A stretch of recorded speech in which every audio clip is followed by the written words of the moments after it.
జై శ్రీరామ్ అందరికీ. నా పేరు మంజునాథ. నేను కార్పొరేట్ డివిజన్ విజయవాడ అధ్యక్షుడిని. ఈరోజు జూబ్లీస్ బై ఎలక్షన్స్లో కాంగ్రెస్ పార్టీ కానీ బీఆర్ఎస్ పార్టీ కానీ ఎంత దిగజారిపోయినాయి అంటే ఓట్ల కోసం.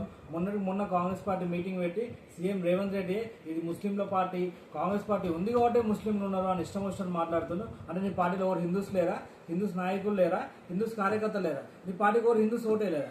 ఇష్టం వచ్చినట్టు మాట్లాడుతారు. మీరేమో వచ్చి ముస్లిం పార్టీ అని చెప్తారు బయటకు వచ్చి, అప్పుడు మీరు సెక్యులర్ పార్టీ. మేము హిందూస్ పార్టీ అని చెప్తే మేము యాంటీ ముస్లిం పార్టీయా? ఇష్టం వచ్చినట్టు మాట్లాడుతారు. ఇంకొకటి, వీళ్ళు ఓటింగ్ ఉన్నప్పుడు, ఎలక్షన్స్ ఉన్నప్పుడు ముస్లింలను వాడుకుంటారు. వాళ్ళకు కూడా ఏ పని చేసి పెట్టరు వీళ్ళు కాంగ్రెస్ వాళ్ళు.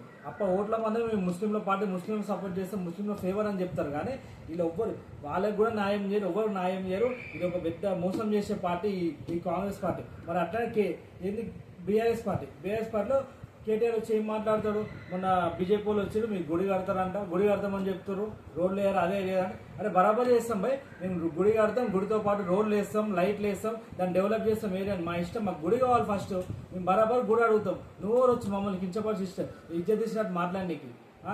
దాని నెక్స్ట్ డే ఏం చేసింది సార్ కేటీఆర్? మళ్ళీ ముస్లిం మీటింగ్ పోయి మేము 2 years మేము అధికారంలోకి వస్తాం, మేము అధికారం రాగానే కేసీఆర్ సీఎం కాగానే మా సొంత పైసలు పెట్టుకొని 2 acres ల్యాండ్ మా సొంత పైసలతో కొని మేము గ్రేవ్ యార్డ్కి ఇస్తామంటారు. మరి అదేంది? మరి అదేంది ఇష్టం వచ్చినట్టు మాట్లాడుతారు.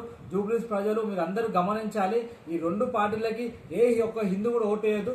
ఏ ఒక్క హిందూ ఈ పార్టీలకు ఓటేసినా మన సనాతన ధర్మాన్ని మనమే కించపరుచుకున్నట్టు ఉంటుంది. మన సనాతన ధర్మాన్ని మనం కాపాడుకోవాలంటే భారతీయ జనతా పార్టీకి ఓటేయండి.